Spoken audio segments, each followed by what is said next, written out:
Dito sa history ng ating channel, 2 years ago, ay meron akong hawak na JT Capital Holdings Inc. Noong July 14, 2021, lahat ng aking investment sa company ito ay binenta ko na lahat at kumita lamang ako ng halos 11% sa company ito. Noong 2021, ang unang rason ko nun ay yung kanilang book value per share, net income, cash from operating activities, and earning per share hindi gaanong kagandahan na. At dagdagan pa ito ng negative free cash flow nila na continuous na lumalaki. Noong 2020, ang kanilang negative free cash flow noon ay nasa 12 billion pesos. Kasabay ng pagpangit na kanilang free cash flow, ang kanilang return on capital employed and ang return on equity ay continuous na nag-deteriorate. And also, kanilang debt to earnings noon ay nasa 16.6 years. So meaning, sobrang laki na kanilang interest expense na kinikiter. Kaya ito yung mga rason kung bakit ko binenta ang company ito noong 2021. Now, sunod na tanong ko ngayon sa akin sarili, simula nang binenta ko ang JT Capital noong 2021, ang tanong ay tama lamang ba ang pagbenta ko? Na kung mapapansin natin dito, simula nang binenta ko itong kumpanya, para sa akin tama lamang yung pagbenta ko noon, nasa on time lamang ang pagbenta ko. And hindi natulog ang aking pera kasi yung pera na nakuha ko na gains sa JT Capital and aking investment ay nailagay ko pa sa mga iba't ibang company. Like for example sa URC, APX, and hindi natulog ang aking pera over the past 2 years. And ngayon ako'y babalik naman sa JT Capital na ang sunod ko na tanong sa akin sarili, bakit nga ba ako babalik sa JT Capital Holdings Inc? Ano yung mga nag-udyok sa akin para bumalik dito? Kung gusto mong malaman, stay ka lang. I'll show you how. Kung maglalagak ako sa isang kumpanya, gusto ko munang masagot ang tanong na ito. Saan-saan ba nanggagaling ang source of revenue ng JT Capital Holdings? Now, based sa 2022 report nila, ang mga pinagkukunan ng revenue nito ay nanggagaling sa automotive, real estate, financial institution, infrastructure, and other services. In 2022, majority na kanyang pinagkukunan ng revenue ay nanggagaling sa automotive segment nila. So 87.4% nanggagaling dito.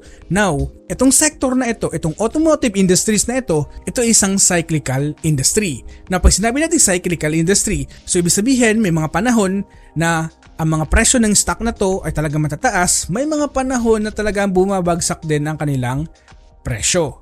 So ang best example nito, usually ang mga cyclical stock sumusunod dito sa ekonomiya natin. Kapag ang ekonomiya natin ay maganda ang tinatakbo, ang mga cyclical stock ay maganda rin ang tinatakbo. Kasi usually ang mga consumer, maraming opportunity or mga job opportunities na nagkalat sa ating bansa. In majority, kapag dumadami ang income natin, makakabili tayo ng mga luxury item like kotse and anything na mga mamahalin. No, kapag ang ekonomiya naman natin ay bagsak, distress, ang mga consumer naman ito ay talagang magtitipid at magtitipid. Kaya makikita natin kapag ganoon ang nangyayari, ang mga cyclical stock bumabagsak din ng presyo. Why? Because ang mga consumer ay nababawasan yung pag-spend nila ng katulad ng kotse, hindi muna sila bibili kasi tight yung budget. So ganito gumagana yung cyclical stocks. Kaya dapat kung mag-invest ka sa kumpanya, dapat maiintindihan mo muna kung saang category ba ng stock na babagay ang paglalagakan mo. Ngayon, kung itong JT Capital Holdings ay isang cyclical stock, kasi majority ng kanyang pinagkukunan ng revenue ay nagagaling sa automotive segment nila. May mga tanong ako na dapat munang masagot bago ako maglagak ng pera sa kumpanyang ito. Ang unang tanong ay magre-revolve ako sa business condition ng kumpanya. Now this 2023, sa kanilang third quarter alone, ang kanilang profit ay tumaas ng 102% year over year, amounting to 6.6 billion pesos. During the 9 month of 2023, ang kanilang total na net income na ay nasa 23.3 billion pesos.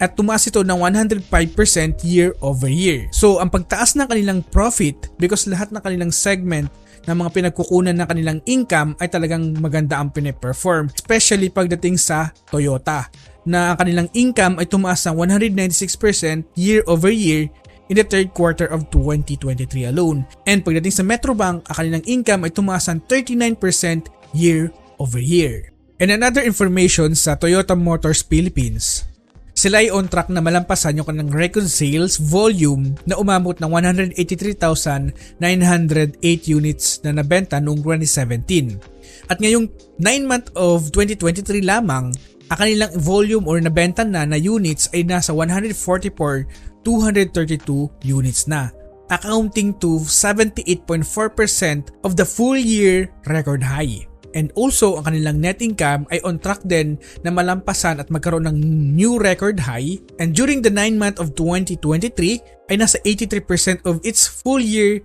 of 2017 profits. And another catalyst sa GT Capital Holdings, pagsapit ng second half of 2024, target nila na mag-reintroduce ng bagong model ng Tamaraw. Toyota now says it will produce the next generation Tamaraw in its Santa Rosa plant in Laguna starting in 2024. During the Japanese carmaker's 35th year anniversary celebration in the Philippines, Toyota chairman Akio Toyoda announced the company aims to continue providing economic opportunities for the Philippines and Asia as a whole. He added the concept of the new car was developed to fit the needs and lifestyles of potential owners. This represents an additional investment by Toyota of 4.4 billion Philippine pesos. So when I say I'm committed to the Philippines, you can count on me to put my money where my mouth is. Na ang Tamaraw ay nakaposition as an affordable and functional vehicle that is customizable for different uses including as a Fins cargo, dry freight, refrigerated freight, police car, medical van, food truck, and transport vehicle.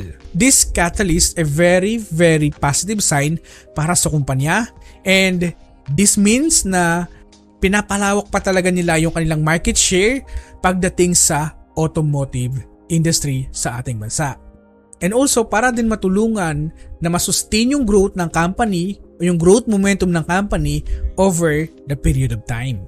Ang Toyota ay mayroong market share na nasa around 44% of total automotive sales in the Philippines. Susundan ito ng Mitsubishi na nasa 12.78%. Yung best-selling car models na nabenta noong 2022 ay ang Toyota Vios na nasa approximately 35,000 units sold in 2022, and the top 6 leading car models were also Toyota brand, making the Toyota the market leader in the Philippine automotive industry. Now, ang second question na dapat kong masagot kapag ako'y mag-i-invest sa company ito, are they in a good financial position? Kanilang market cap ngayon ay nasa 115 billion pesos. Ang kanilang revenue ay nasa 287 billion and ang kanilang net income ay nasa 25.8 billion pesos. And here is the good thing guys, no? Yung kanilang free cash flow ngayon ay nasa 24.7 billion pesos. Halos magkapareho na ng kanilang net income.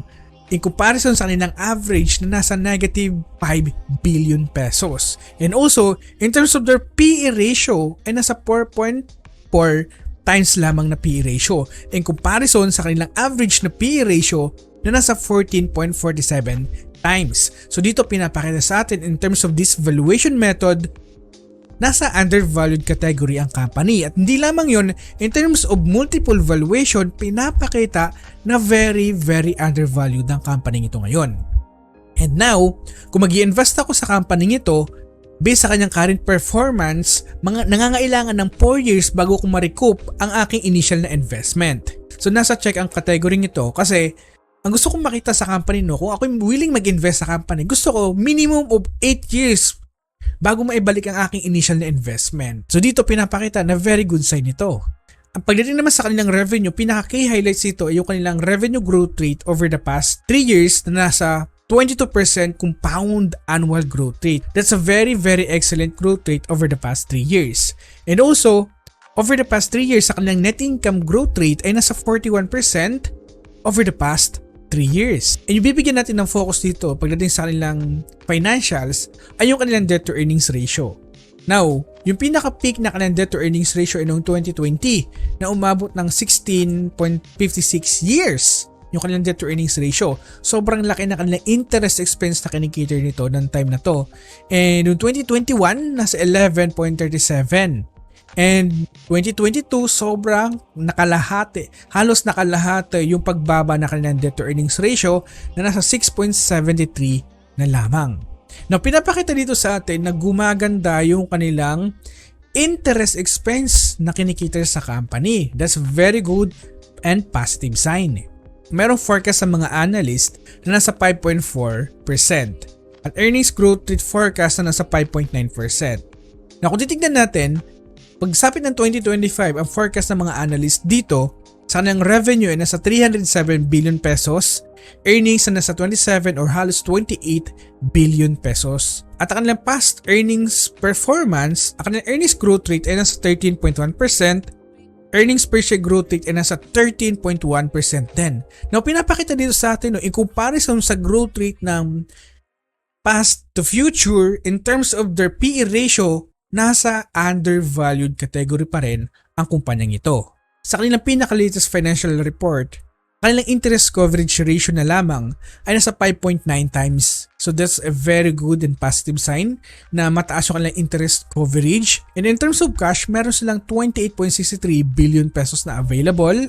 And meron silang utang na nasa 131.66 billion pesos. Meron total assets na nasa 444 billion, total liabilities na nasa 199.31 billion pesos. So in short, sa kanila pinaka-latest financial data in comparison kung kailan ko siya nabenta, talagang gumanda na yung kanilang financial result.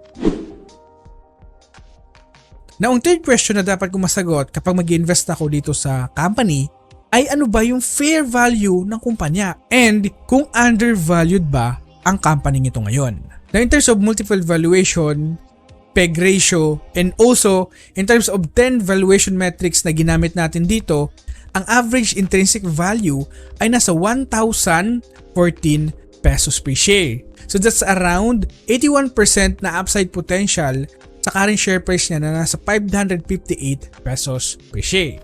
Now, in terms of my assumptions naman dito sa company, in terms of sales growth, compound annual growth rate, assuming na in the next coming 5 years, ang aking sales growth lamang ay nasa 4%, net income also ay nasa 7%, free cash flow ay nasa 12%, ROIs in the next coming year ay nasa 8%, and PE ratio ay nasa 10 times, and meron akong margin of safety na nasa 30%, then ang company ito ay nasa undervalued category. Ang aking target price ay nasa 1,002 pesos per share. At mayroong buy price or buy below price na nasa 700 pesos.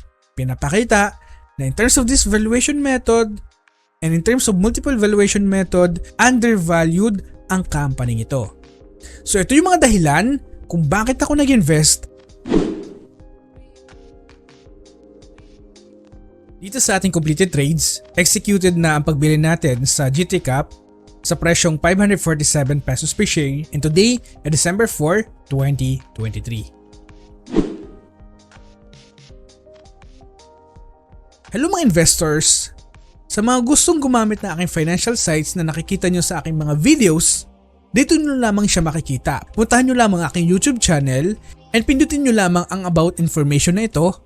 And dito makikita nyo and puntahan mo lamang itong learn more about investing kasi dito nakalagay yung mga data na pinipresent ko sa inyo sa paggawa ng aking mga videos. And take note, ito ay for personal use ko lamang and gusto ko lamang i-share sa inyo yung knowledge na natutunan ko through the years na pag-i-invest